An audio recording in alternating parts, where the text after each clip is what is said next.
Hello সব্বাইকে, পৌষ মাসের লক্ষ্মী পুজো। তাই বসে পড়েছি মা লক্ষ্মীকে স্নান করাবো বলে। তো এখানে এই যে আমি তো স্নান করে আগে কাঁচা জামাকাপড় পরে নিয়েছি। তো এখন এবারে মা লক্ষ্মীকে স্নান করবো। তো সেই কারণে সমস্ত কিছু নিয়ে ঝুড়ির মধ্যে লক্ষ্মীর সাজগুলোকে সুন্দরভাবে সাজিয়ে নিয়েছি। আর একটা তার সাথে গামলা নিয়েছি। এই কারণে গামলাটা নিয়েছি যে মা লক্ষ্মীকে যে স্নানটা করাবো, জলটা কিন্তু পায়ে লাগবে।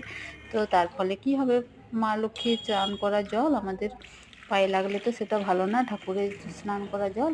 তো সে কারণে একটা প্লাস্টিকের গামলা নিয়ে নিচ্ছি, সেটার ভিতরেই কিন্তু পুরো জলটা পড়ে যাচ্ছে। এতে আমার পায়ে টায়ে লাগছে না। এই জলটা এবার আমি কী করবো না, গাছের গোড়াতে কিন্তু দিয়ে দেবো। আর এইরকম পৌষ মাসে লক্ষ্মী পুজো এভাবে কার কার হয় বলুন দেখি, একটুখানি কমেন্টে জানাবেন। আর এই যে সুন্দরভাবে এখন আমি জল টল ঢেলে মা লক্ষ্মীকে স্নান করাচ্ছি। সামনেই আমাদের পৌষ সংক্রান্তিতে পৌষ পরব লক্ষ্মী পুজো। তো এই যে স্নান করে আমি এখন এখানে রেখে দিলাম, জল ঝরবে। তো এই একটা নামাবলি কেচে এটাকেও ঢাকা দিয়ে দিলাম সুন্দরভাবে। আর এদিকে এখন আমি লক্ষ্মীর হাঁড়িগুলো তো ভালো করে পুছে টুছে নিয়েছি, ভালো করে পরিষ্কার করে এবার দিয়ে দিচ্ছি সিঁদুর।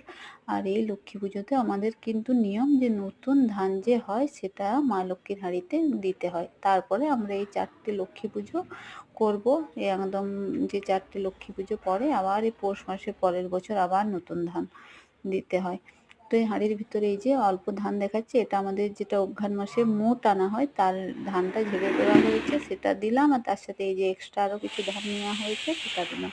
তো এই যে সুন্দরভাবে লক্ষ্মীর সাজকে চান করানো হলো, লক্ষ্মীর হাঁড়ি সুন্দরভাবে সাজিয়ে গুছিয়ে নিলাম। আর এদিকে ঠাকুরকেও আমার জল দেওয়া হয়ে গেছে। তো চলো টাটা, সবাই খুব ভালো থাকবে।